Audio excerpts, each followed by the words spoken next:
Hello friends, welcome to our YouTube channel 10th and 12th NCERT Biology, and here we are studying all the topics of biology of class 10th and 12th.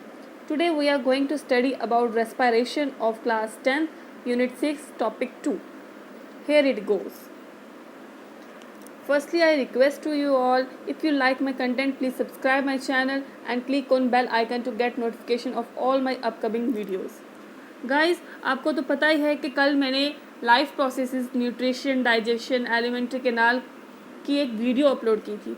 तो आज मैंने उसी video पर MCQs बनाए हैं, तो मैं उसका लिंक डिस्क्रिप्शन बॉक्स में दे दूंगी। जिन्होंने वो टॉपिक देखा है, जिन्होंने वो पूरा टॉपिक अच्छे से समझ लिया है, वो एमसीक्यूज़ अच्छे से कर लेंगे और उनके आंसर्स प्लीज़ मुझे कमेंट सेक्शन में दीजिए और मैं जो इसका लिंक है वो डिस्क्रिप्शन बॉक्स में दे दूँगी। ओके, तो अब हम रेस्पिरेशन स्टार्ट करते हैं।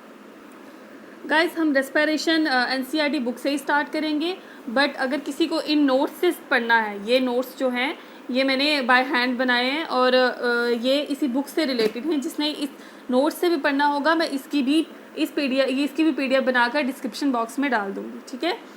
और अब हम स्टार्ट करते हैं रेस्पिरेशन।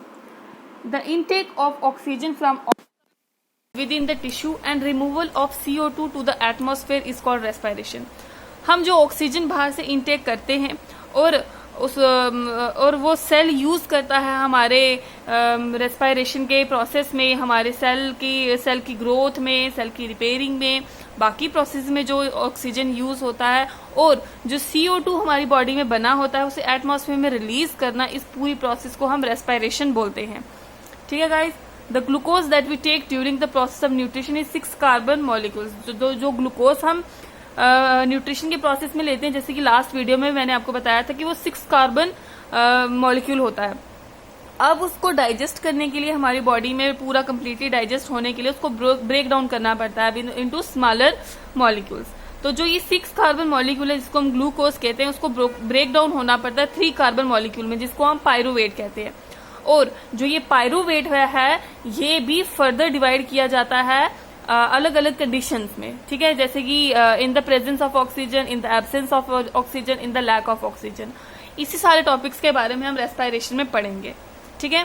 पायरूवेट जो है कन्वर्ट होता है इथेनॉल और CO2 में इन द एब्सेंस ऑफ ऑक्सीजन, जब ऑक्सीजन नहीं होती है, और जब तक वो जो प्रोसेस होती है उसमें पायरूवेट जो है वो इथेनॉल में कन्वर्ट हो जाता है। गाइस, इस फिगर में आप देख रहे हैं ये ग्लूकोज है जो हमने इनटेक किया है एज अ फूड, हमने ये इनटेक किया है। ये जो है स्प्लिट हो जाता है, ठीक है, ये स्प्लिट हो जाता है 3 कार्बन मॉलिक्यूल्स में, प्लस एनर्जी रिलीज करता है। जब ये 3 कार्बन मॉलिक्यूल्स जो है ये स्प्लिट होता है एब्सेंस ऑफ ऑक्सीजन की, जब एब्सेंस ऑफ ऑक्सीजन होता है तब जब ये स्प्लिट होता है तो ये बनाता है ethanol, carbon dioxide and energy release करता है। और जो इथेनॉल है ये 2 कार्बन मॉलिक्यूल्स है।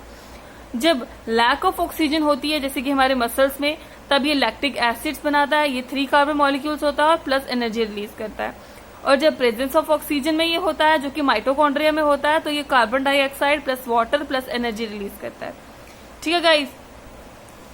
जो पायरूवेट है जब कन्वर्ट होता है इथेनॉल CO2 में, इथेनॉल और CO2 में, तो ये एब्सेंस ऑफ ऑक्सीजन में कन्वर्ट होता है और इस पूरी प्रोसेस को एरोबिक रेस्पिरेशन बोलते हैं, जो कि यूजली फर्मेंटेशन में देखा जाता है, ठीक है गाइस। और जो पायरूवेट कन्वर्ट होता है 3 molecules of CO2 and water, वो इन द प्रेजेंस ऑफ ऑक्सीजन, तो उसे हम एरोबिक रेस्पिरेशन बोलते हैं, ठीक है गाइस। अब जो एनर्जी रिलीज होती है ड्यूरिंग एरोबिक रेस्पिरेशन, जो भी एनर्जी ये रिलीज होती है ड्यूरिंग एरोबिक रेस्पिरेशन, ये मोर ग्रेटर देन होती है energy release during anaerobic respiration. ये एनर्जी ज्यादा होती है इस एनर्जी से, ठीक है guys. Now pyruvate is also converted into 3 carbon molecules lactic acid in the condition having lack of oxygen. हमें इसे भी निग्लेक्ट नहीं करना चाहिए, ये भी कन्वर्ट होता है, पायरूवेट इस लैक्टिक एसिड में भी कन्वर्ट होता है जब लैक ऑफ ऑक्सीजन होती है, ठीक है। अब जो ये एनर्जी रिलीज हो रही है, ये एनर्जी जो रिलीज हो रही है, ये यूज होती है ATP synthesis of the molecules of ATP बनाने में ये एनर्जी यूज होती है। यहाँ आप अपनी बुक में देख सकते हैं, लिखा हुआ है कि ये बाकी लाइफ प्रोसेसेस को कंटिन्यू करने के लिए मॉलिक्यूल्स बनते हैं एटीपी के, और ये एनर्जी जो है इसे यूज किया जाता है एटीपी मॉलिक्यूल्स को बनाने के लिए, ठीक है गाइस। गाइस जो ये एटीपी है ये बनता है एडीपी प्लस फॉस्फेट ग्रुप से। आप यहाँ दे सकते हैं एडीपी जो है और फॉस्फेट ग्रुप है, जब इसमें एनर्जी यूज होती है तो ये एटीपी बनाता है। ठीक है गाइस, हम एरोबिक रेस्पिरेशन के बारे में बोलेंगे। ये पूरी जो बुक का टॉपिक है इसको मैं थोड़ा शॉर्ट फॉर्म में और इम्पोर्टेंट आपको समझा देती हूँ। ठीक है, और वैसे ये पूरा बुक से ही है, पूरा यहीं से समझाया जा रहा है और कुछ भी आउट ऑफ सिलेबस या कुछ भी एक्स्ट्रा नहीं है इसमें। ठीक है, पूरा बुक से रेलेवेंट मैं आपको बता रही हूँ। एरोबिक रेस्पिरेशन क्या होता है? Aerobic respiration need sufficient amount of oxygen. जो भी रेस्पिरेशन होती है जिसमें ऑक्सीजन यूज किया जाता है उसे हम एरोबिक रेस्पिरेशन बोलते हैं। ठीक है, अब पहले हम प्लांट्स की बात करेंगे, फिर हम एक्वाटिक एनिमल्स की बात करेंगे और फिर हम यहाँ पहुंचकर ह्यूमन बींग्स की बात करेंगे। यहाँ तक एक्वाटिक्स की बात करेंगे और इससे पहले प्लांट्स की बात की गई है। Plants takes oxygen and leaves CO2 through stomata. Plants जो है ऑक्सीजन लेते हैं, CO2 रिलीज करते हैं, CO2 भी लेते हैं और ऑक्सीजन भी रिलीज होते हैं। डिपेंड करता है कि वो किस टाइम पे क्या ले रहे हैं। ठीक है, और here diffusion process took place. यहाँ प्रोसेस होती है डिफ्यूजन की, क्योंकि स्टोमेटा के थ्रू जो है CO2 अंदर जाता है, ऑक्सीजन बाहर जाता है, और नाइट टाइम में ऑक्सीजन CO2 अंदर आता है और ऑक्सीजन बाहर जाता है। ठीक है guys, diffusion depend upon the environmental condition and need of the plant. Diffusion तभी होती है कि एनवायरमेंटल कंडीशन क्या है, जैसे कि मैंने अभी आपको बताया, और प्लांट की नीड क्या है। प्लांट ऑक्सीजन हमेशा देता है और ऑक्सीजन लेता भी है। डिपेंड करता है कि डे टाइम चल रहा है या नाइट टाइम चल रहा है, और डे और नाइट के टाइम के हिसाब से वो शिफ्टिंग होती है कि डिफ्यूजन किस गैस की होगी। ओके, अब अगर किसी को कोई क्वेरी अभी भी आ रही है इस टॉपिक में, क्योंकि मोस्टली बच्चों को इस पॉइंट पे कंफ्यूजन होती है, अगर किसी को कोई प्रॉब्लम आ रही है वो कमेंट सेक्शन में मुझे बता सकता है, मैं उसकी क्वेरी जरूर क्लियर करूंगी। उसके बाद नेक्स्ट आता है एक्वाटिक एनिमल्स के बारे में। इस टॉपिक को आप देख सकते हैं, यहाँ पर एक्वाटिक एनिमल्स के बारे में बताया गया। Animals living in warm water use the oxygen that is dissolve in water. जो भी एक्वाटिक्स एनिमल्स होते हैं, जो एनिमल्स जो पानी में रहते हैं, वो ऑक्सीजन कैसे यूज करते हैं? वो क्या करते हैं, जो वाटर में हमारा ऑक्सीजन डिजोल्व हुआ होता है, जैसे कि हमारे वाटर को H2O बोलते हैं। H2O मीन्स इसमें ऑक्सीजन का मॉलिक्यूल भी है, वो वाटर के साथ मिक्स हुआ है, वाटर में ही है वो एनिमल्स क्या करते हैं, वाटर के बीच में जो ऑक्सीजन मॉलिक्यूल्स होते हैं उन्हें एब्जॉर्ब करते हैं। ठीक है, amount of oxygen in water is low as compare to air, so rate of breathing is faster in aquatic animals. Rate of breathing जो है एक्वाटिक एनिमल्स में वो फास्टर होती है, बिकॉज कि अमाउंट ऑफ ऑक्सीजन जो है वाटर में लो होता है। अब एयर में देखिए ऑक्सीजन बहुत है, पर वाटर में ऑक्सीजन लेवल कम है, इसलिए रेट ऑफ ब्रीदिंग बहुत फास्टर होता है एक्वाटिक एनिमल्स में। जो फिश हैं वो जो वाटर है अपने माउथ के थ्रू इनहेल करती हैं, और जो कि वाटर गिल्स में जाता है। गिल्स में जाने के बाद जो डिजॉल्व ऑक्सीजन है वो स्प्लिट हो जाता है, और वाटर से स्प्लिट होकर ऑक्सीजन वो इनहेल कर ले। अब बात आती है ह्यूमन बींग्स की। ह्यूमन बींग्स जो है वो air is taken through nostrils. जो हवा है वो नॉस्ट्रिल के थ्रू लेते हैं, और जो एयर है वो नेजल हेयर्स के थ्रू फिल्टर होती है। ठीक है, यहाँ पर दिया गया, आप पढ़ सकते हैं। Human beings air is taken into the body through the nostrils. Air passage through the nostrils is filtered by the hair fine hairs that lines the passage. Guys, जो नेजल हेयर से एयर फिल्टर होती है वो pass through होती है throat में, और throat से जाती है लंग्स में। ठीक है, वहां रिंग्स ऑफ कार्टिलेज होते हैं जो कि थ्रॉट में प्रेजेंट होते हैं। आप इस डायग्राम में देख सकते हैं, ये नेजल पैसेज है। यहां से एयर जब जाती है तो जाती है थ्रॉट में।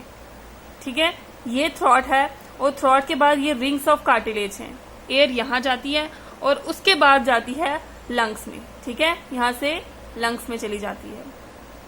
गाइज, इस पूरे टॉपिक के मैंने नोट्स भी बनाए हैं, वो मैं उसके जो लिंक है वो डिस्क्रिप्शन बॉक्स में सेंड कर दूंगी। आप वहां से डाउनलोड करके पूरा पढ़ भी सकते हैं इन शॉर्ट, और बिल्कुल डिटेल मेथड में है। अननेसेसरी टॉपिक्स नहीं है उसमें, अननेसेसरी लाइंस नहीं है, बिल्कुल रेलेवेंट है। आप वहां से जाके भी पढ़ सकते हैं। गाइज, इस पूरे पैराग्राफ को in short and in detail method में आपको बताती हूँ। The passage of respiratory system divides into smaller and smaller tubes and ends with alveolar sacs. इसमें ये बताया गया है कि जो रेस्पिरेटरी सिस्टम जो है वो डिवाइड होता रहता है। जैसे कि ये देखिए, यहाँ से ये डिवाइड होगी, और उसके बाद ये देखिए यहाँ से भी डिवाइड्स होगी, और डिवाइड्स होगी, और डिवाइड होगी, लास्ट में जाके एक बल्ब टाइप होता है, ठीक है, उसको हम एल्वेओलर सैक बोलते हैं। स्मॉल ट्यूब्स जो है लास्ट में एल्वेओलर सैक्स में एंड होती हैं, और यहाँ एल्वेओलर सैक में ही एक्सचेंज ऑफ गैसेज होता है, ठीक है। Exchange of gases took place at the alveolar sac, ठीक है, ये चीज यहाँ बताई गई है, ये लास्ट में देखिए, इनको एल्वेओलर सैक बोलते हैं, ठीक है। Alveolar sac have large number of blood vessels. Here CO2 from body is released and O2 is taken up by the blood. ठीक है, यही एक ऐसा पोर्शन होता है जो कि बहुत सारी ब्लड वेसल से कवर्ड होता है, बहुत रिच होता है ब्लड वेसल से।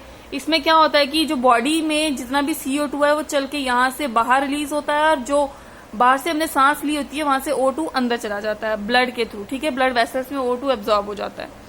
In human beings, the respiratory pigment is hemoglobin, which carries oxygen to the blood body and CO2 from the blood. यहाँ लास्ट में आपको लिखा हुआ अपनी बुक में देख सकते हैं कि जो रेस्पिरेटरी पिगमेंट है वो हेमोग्लोबिन होता है, जो कि हमारी ब्लड, हेमोग्लोबिन को हम ब्लड भी बोलते हैं, ये जो है CO2 हमारी बॉडी से लाता है और हमारी बॉडी में ऑक्सीजन लेकर जाता है। रेस्पिरेटरी सिस्टम में इतना ही है। Thank you guys, and please subscribe, like, share my channel and click on bell icon, please request। and transportation का जो सिस्टम है, टॉपिक है नेक्स्ट, वो मैं कल अपलोड कर दूंगी, आप वहां से जाके इसको पढ़ सकते हैं। Thank you very much.